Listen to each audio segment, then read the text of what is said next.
Rob McCoy has served as the senior pastor for Godspeed Cavalry Chapel for over 2 decades. In 2015, Rob was elected to the Thousand Oaks City Council. He was re-elected in 2016 and served as mayor in 2019. Pastor McCoy resigned from the city council in May of 2020 prior to holding Palm Sunday service in opposition to state-ordered church closures. Rob has been a dedicated defender of the constitutional right to peaceably assemble and lives this out on a weekly basis. Ladies and gentlemen, please welcome Pastor Rob McCoy.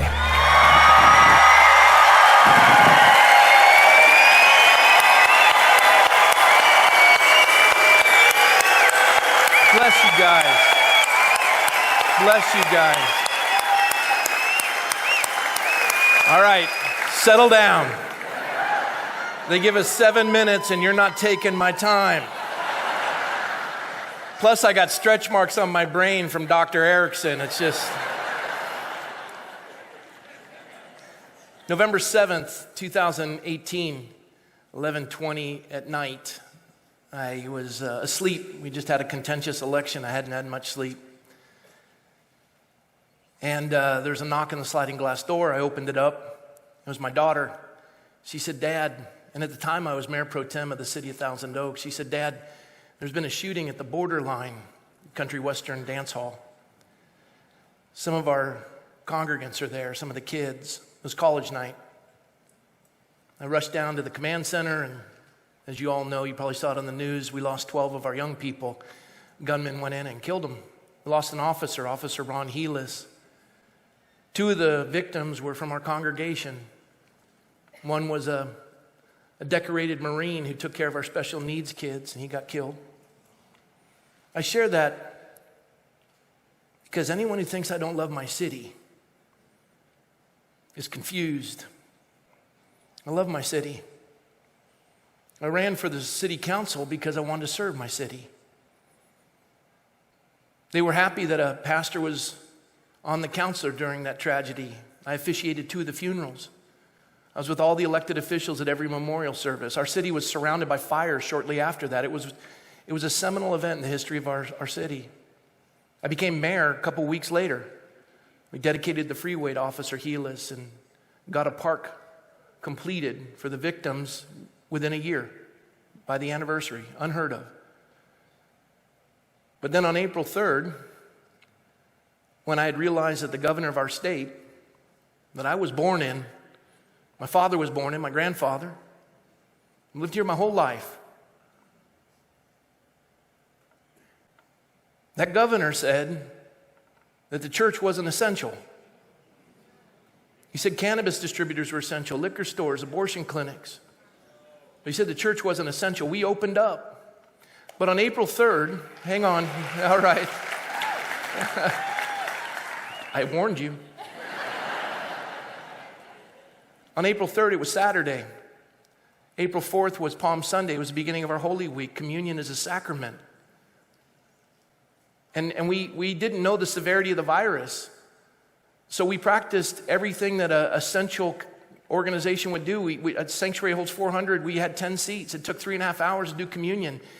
But on April 3rd, when the news got out and it hit across the country, I realized at that moment the colleagues who I love and I serve with on the council would be inundated and have to censure me, and they'd still be having to censure me because I'm still in violation of the governor.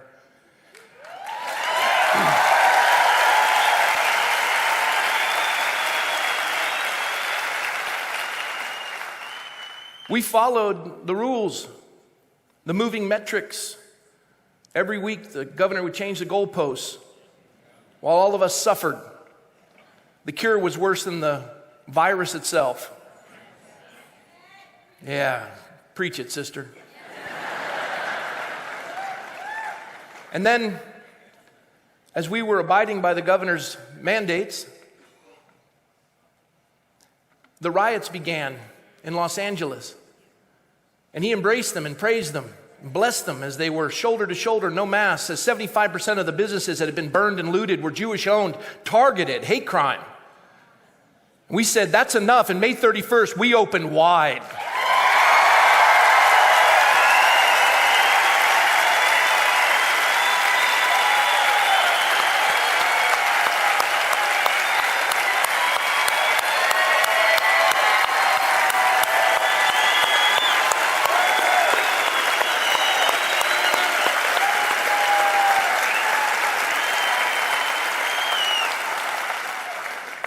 Okay, let's go. All right.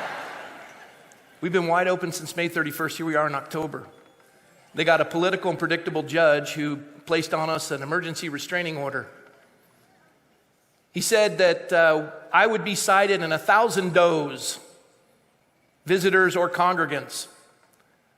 And on the day that we were to violate the restraining order, the church was packed to capacity, but more importantly, more than 1,000 people were on the outside because churches drove from Southern California to surround and wait.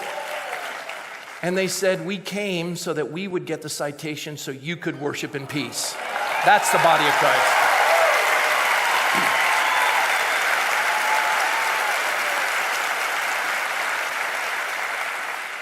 We've been fined, threatened, whatever. The governor wants us to take down people's names. That ain't gonna happen.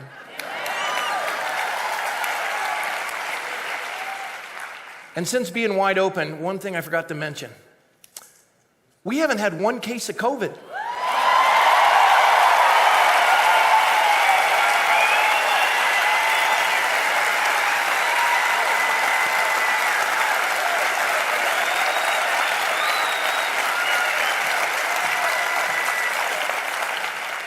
Now, they put me on the witness stand. You don't put a guilty man on the witness stand, but our attorney, he's gutsy. Robert Tyler Birch, support him, Faith Freedom. Yeah, good folks. Pro bono. And anyways, he puts me on the stand. I have to swear to tell the truth, the whole truth, nothing but the truth, so help me God. And we did a Freedom of Information Act, and of the tragic 150 plus deaths in our county attributed to COVID, we found out that only 2 were from COVID, the rest were with. A 94-year-old male and a woman in her late 70s. We had a fentanyl overdose of a young man, and when he died, he tested positive for COVID. They called it a COVID death.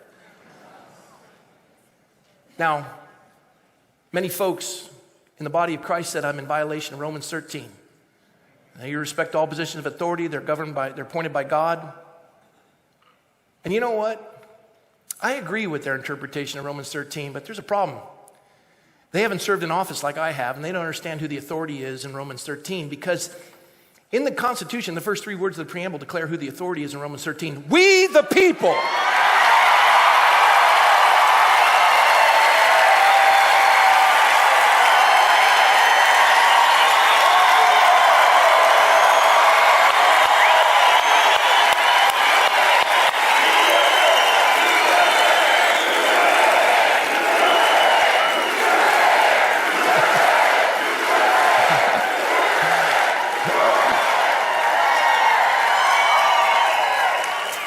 I'm willing to give up the rest of my talk just to hear that all day.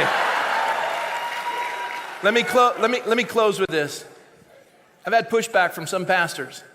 I love the shepherds. I know that they're peace-loving. They don't like conflict. I get that. That's their heart. They're trying to navigate this. It's unfamiliar waters. But at this point, when we know that 6% of the entirety of the CDC deaths is from, not with, and we know all this stuff, and we now know the severity of the virus, we know all about it, the comorbidities and who it affects, we know what to do. And I'm burdened because they're not open. And we wrote a letter to one of the largest churches we want in the state.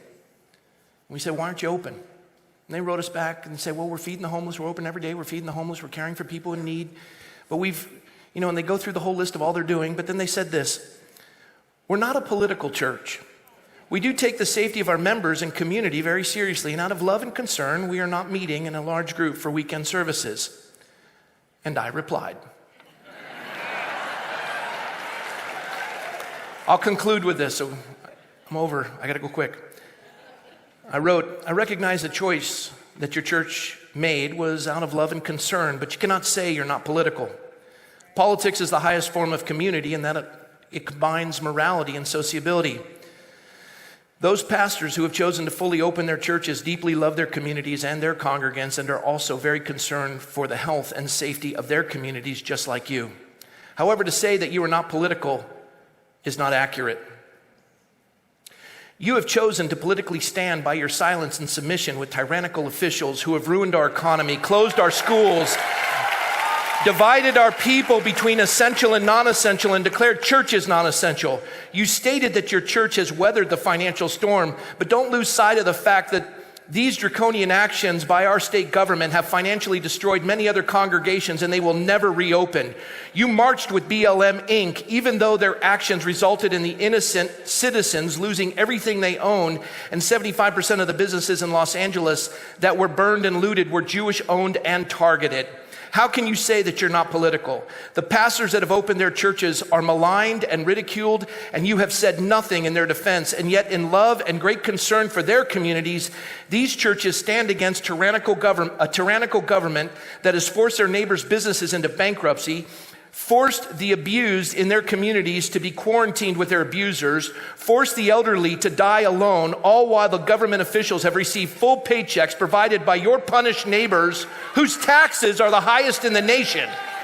These churches have been fined and shuttered, and yet you complicitly stand with these tyrannical politicians and their views and actions as being acceptable for a virus that isn't even calculated like every other virus in our nation's history, but instead is measured by who has contracted it, and 85% of the people tested didn't even know they had it. You are complicit with our governor, who continues to trample small businesses of California with shifting impossible metrics to reopen, all while the state's homeless population and poverty rates now lead the entire nation. Politically, your church consentingly and silently waits downstream to collect the human heartache they helped create by complying to this government malfeasance. You are political, even if you choose to think you are not. Let's reopen California. Churches open. We're essential. God bless you.